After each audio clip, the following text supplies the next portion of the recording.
मी कुलूची भाजी घेतलेली आहे आणि ही आता भाजी आहे ती 1-2 पाण्यामध्ये स्वच्छ धुवून बारीक कापून घेणार आहे।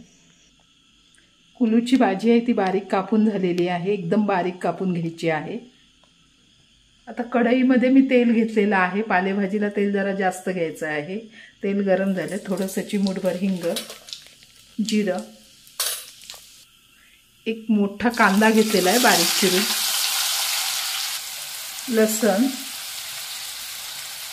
मिरची, थोडीशी हळद, कांदा मऊसर झालेला। आता भाजी घालून घेते फोडणीमध्ये।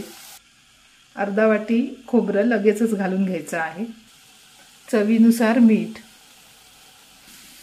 कुलूची भाजी तयार झालेली आहे।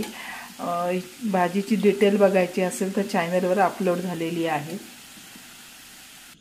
कुलूची रानभाजी तयार झालेली आहे।